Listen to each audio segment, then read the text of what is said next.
Liam, a goalless draw against Hereford tonight, was that a fair result? Yeah, I'd say so, on the balance of play. They probably... Dan's had a couple of tip overs in the first half, and with Kyle Finch come up and just tried to lob him, but Samo should score when he's at the bar in the first half.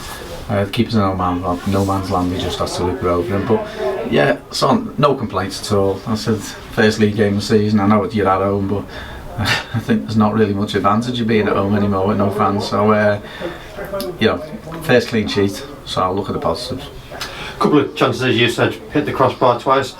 Was it just a case of maybe just not getting the breaks in an attacking sense, do you think? Yeah, I think they're an experienced side as well. We've got some experienced players. We've got 2 against their 3 in the middle of the pitch because we're trying to play with 3 up front.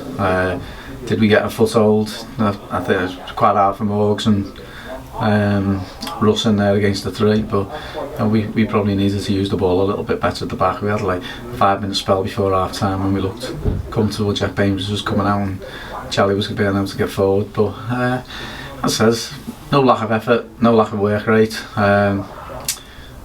Pleasing, proper Conference North game. As you say, they're an experienced side. Overall, as we say, obviously didn't get the breaks in an attacking sense, but a solid performance. Yeah. As I said, no complaints at all. As I said, you look on paper, Morpeth in the FA Cup was never easy, never going to be easy, and it wasn't. Hereford coming here, Hereford's a big club. You'd look as a Hereford fan, you'd be expecting to be up there challenging come at the end of the season. So no different to us. So as I said, clean sheet, we move on. It's a bit of a change of shape during the second half when Dylan came on and went into the centre of midfield. Was that just to try and give us an extra man in midfield and try and get a couple of more players forward? Yeah, I just thought they had a little bit more of the ball for a period of time, and when Dylan went in there, just before Dylan was coming on, we actually had a really good 5-minute spell which resulted in Marcus hitting the bar, but I think it made sense to put Dylan in the middle. He actually thought he picked up a few good little loose balls. Times, he's slipping Ireland, he's got a cross, and then later on, when I can't remember crossed, he had a good move later on. I think now I tried to actually have a touch, he should, I think, just let the ball hit him. He had a more chance of getting a goal, but as I said, if anyone would have nicked it late, it would have been unjust. So no complaints at all. Dylan's shown his versatility, obviously, coming on, and so has Jack Bainbridge, played in the middle on Saturday and at the back tonight. What's your assessment about how he's done?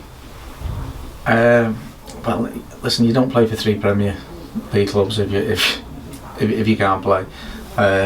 Jack obviously went from Everton to Swansea to Sunderland, and he just needs to play football. He needs to play football. He's more than capable of going back up the levels. I think that's his best position. But you've seen in pre-season he can play right wing back comfortably. He started on Saturday in the middle of midfield, so it's great to have flexibility like that because we've only got a small squad. If you take into account we've got 16 in the squad today, you've got Dean, who didn't figure, and Marcus, who's going to be out for a little while, so we've only got 17 players. Which I'm not complaining. It was my choice to have the 17 players, so it's always good that you got people like your Dylans and your Jacks and your Charlie Olivers. Not that I really want to move Charlie Oliver, but it's nice to have flexible players. And a quick turnaround now for Saturday. It's going to be balancing Saturday, Tuesday, isn't it, for a few weeks coming up, given how the season's going to pan out. Kettering on Saturday, what are your thoughts looking ahead to that? Yeah, Coxey's got a lot of respect for Paul. Good fella, genuine. You know what you're going to come, he knows the league, he's been incredibly successful. He's been one of them managers who's managed the non-league, and he's the one who's took people into the Football League, so you've got to give him massive credit, massive respect. So yeah, look forward to seeing him. I know what we're going to come up against, like he'll know what he's going to come up against, so I know they've had a poor result tonight, so no doubt they're going to want to bounce back quickly. So yeah, look forward to Saturday.